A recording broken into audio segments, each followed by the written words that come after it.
sent to the world. Hello and welcome to the Meet the Oblate podcast. Here we are going to dive into the Oblate world. I'm your host, Father Abraham Chimese, who is the pre-novitiate director, the pre-novitiate here in the U.S., Tempe Formation House. Today we are pleased to welcome our Spirit General, Father Chicho, who is visiting the U.S. Father Chicho, welcome to the U.S. Welcome to San Antonio. Thank you very much. Thank you. As we dive into the Oblate podcast today, we look at the vocation of our Spirit General. Today we are very happy to host you, to welcome you. And this podcast, we look at the vocation stories of men Oblates. And it's important for us to know more about the vocation story of our Spirit General. So, Father, when did you join the Oblates? How did you come to know about the Oblates? Okay, I was in my Paris town, we can say, my Paris home. They were Oblates working there. So there I knew the Oblates. At the beginning, it is interesting. I had the idea to have a family and maybe going to the mission. Mission was always like that, no?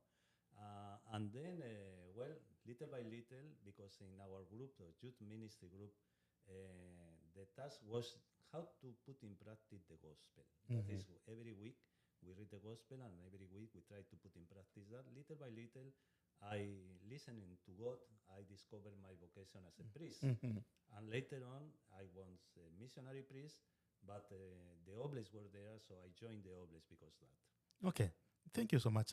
Tell us more about your family background. How many are you? When were you born? Where do you come from? You know. I come from Madrid, Spain, but one of the neighborings of Madrid, we call Barrio. Barrio. The Barrio of Aluche. Okay. Do we still have Oblates there? No, not at the beginning. Okay. They came later. I mean, my family came first. And we are one of the first people coming to this neighboring. And then little by little, the school came, the churches came, and the Oblates came as well. So I am the third of seven. We are seven in siblings. So So where are your siblings? They are all of them in Spain. now all of them are in Spain. I had a brother in Venezuela because the situation of Venezuela is not so good. He came back to Spain. So I have everyone there in Spain. Okay, thank you so much. And so after you heard about the Oblates, you joined them. When did you make your first vows? When did you get your first obedience? And where was that? So my spiritual director, when I was very young, 18 years old, he told me, Was he an Oblate?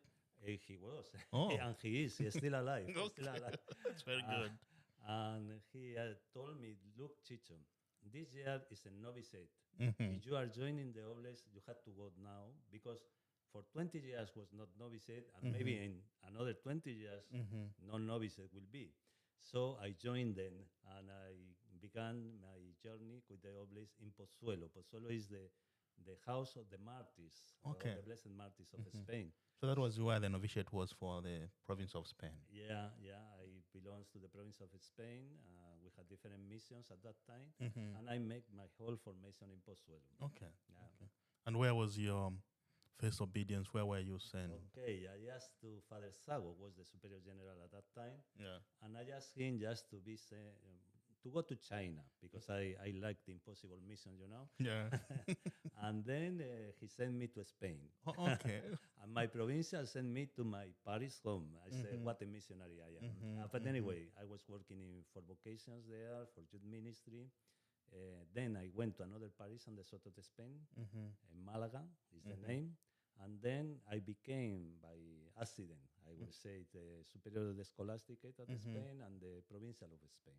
Okay. At some point, you also worked in the general administration. Yeah, from 2004, I was elected General Counselor for Europe. For Europe. And I was working there 12 years. Oh, 12 years. Yeah. And then after that, you said it's enough of administration. Yeah, and they say to Father Louis Lugen, who was the Superior General at that time, send me wherever you want. He sent me to Western Sahara, a beautiful mission, the Muslim people. The Muslim people. Yeah. How was it there? How was it like? How was ministry? For me, it's beautiful ministry. Yes, we say like that. All the the local population, all of them, they are Muslims. That is, and they are migrant people coming, and some of them they are Christian. With them we can work, no. But with the Muslims, the main task is to become friend of the Muslims, and we did, and we are doing. It's a beautiful thing, simple life, but always going out to reach the Muslim. You cannot convert anyone, because it's not allowed. But you can become friend and learn a lot of things from there. You just make them your friends, Yeah. and your presence becomes ministry. Yeah, it's like that. We say many times we the oblates working there because there's only oblates working there, no sisters, no other congregations. There are no Dawsons as well? No, nothing, Oh. nothing, just oblates. I mean, that's one of the difficult mission for the Oblates there. Yeah, there's challenging in the way we had to witness the gospel. No, we say like that we cannot preach the gospel with the mouth. We cannot say words with the gospel, but our way of living has to preach the gospel. This is the point, and I love it. Thank you. And that phone call came that would you lead the congregation as a spirit general? How did you take it? Where were you? First, let me just go back. Where were you? What were you doing that particular day? Did you get some hints that maybe as a general chapter is going on, they're going to call you, they're going to consider you? Did you get any hints? Or? So, as you know, I was not in the chapter. I was not member of the chapter. So, for long, we prepared for that day as the monthly retreat of the community to pray for the new superior general, of course. At that time, we have in this day of retreat, I was praying in the chapel. One day before, Father General contacted me just to say, your name is among the other names. But it's coming up. Yeah, but I say, well, who is the crazy oblate voting to someone who is not in the general chapter? So no danger. I was praying. It was very interesting because one of the migrant ladies came to the church and she started to speak with me because a big problem for this lady. It was one of the relatives of her. It was getting to prison about 1,500 kilometers from the place where I work, and she was speaking about that. No, when I felt just my mobile phone just to make noises like that, I say stop. So one of the things important is just to say, never go to the chapel with your mobile phone because you might get that phone call. Dangerous. So I went to another room and I hear the superior general telling me, Father Chicho, you has been elected superior general. Did you accept? People told me that I took some seconds on my own, and at the end I say, okay, may God help me. I said, may God help me is the last word we say in the oblation formula. Because for me it was an oblation. I was very happy in Western Sahara. No? And at the same time I say, well, one of the words in Arabic, inshallah, things like that. And then they say, someone told me, I hear the applauses and like that. I realized it was in the room of the chapter. I say it was a little bit like that. And someone said, you have to come as soon as possible because the chapter can't continue. But what I did is come back to the chapel, sit down, and continues to listen to this lady until she finished. When she finished, okay, I went to meet my brothers in community. I say, I has been elected superior general. So, what? So I have to go to Rome right now. So the revolution started at that time. But it was in one way oblation and mission coming together. Because my mission was just to listen to this lady. And the oblation was to say, okay, if they are electing me, I will accept. No, thank you for accepting that. Well, I'm not sure of that. Thank you for your So prayers. I was been the journey. You know, it's a year, 2 years plus. It's 1.5. Yeah, I was been the journey. What are the challenges that you are finding there? Well, one of the let's just talk about the joys first before we talk about the problems. Let's talk about the joys. Okay. What are the joys that you're seeing among oblates around the globe? The joy is one of the first things we had to do is building up the community life among ourselves. We are 11 in the central government from 11 different nationalities. Oh my goodness. So one of the joys is that just to build up community. Another of big joys, visiting the different places of the oblates, to see the oblates in remote places, working for the poor. I feel very, very much on that happiness and That things we're like supposed that. to be there. It's, I think we are oblates, and that place we are oblates. So it's many of my joys are coming from there. No, this visiting the oblates in these places.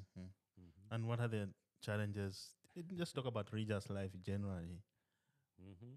Well, the most important challenge are, well, the travels are a challenge for me, Mm-hmm. but the most important challenge I think when some of the oblates that had some of the problematic oblates coming to Rome is Mm-hmm. the last word. You have to say the last word, and this last word is heavy for me just to take Yeah. it in my Uh-huh. heart.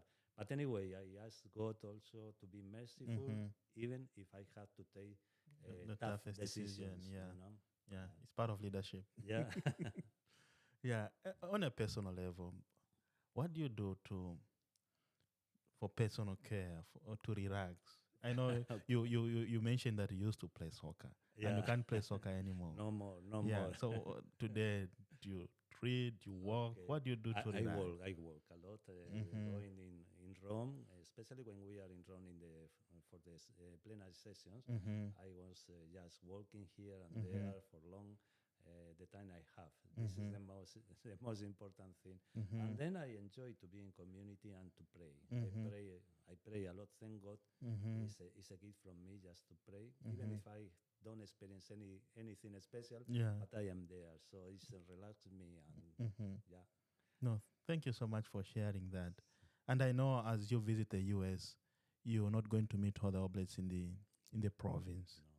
What would be your words to them? I know you have another Kusimbeka talk coming Yeah. up. Yeah. Without preempting that, what would be your word to encourage and the rest of the oblates in the US province? Okay, I promise you I will come back to US to visit the Mm-hmm. other people here. Mm-hmm. This visit is just to have the lecture of the Kusenberg chair, Mm-hmm. and for that I come in here. It was not forcing, and yeah, I come in also to visit this San Antonio area, Mm-hmm. and I knew before, but I is happy to see new developments. Mm-hmm. And yeah, my message to the Oblates is be happy to be an Oblate. Mm-hmm. I think we have a very beautiful vocation, so Mm-hmm. enjoy it. Yeah. Enjoy it. Yeah. No, on behalf of the Oblate podcast crew, would like to say thank you for Welcome. giving us this opportunity to speak to us about your vocation, your joys. I would like to promise our prayers Thank you for that that. as you lead the congregation, God may continue to watch over you to give you the wisdom that you need. Thank you. So thank you for speaking Welcome. to us. And God bless you.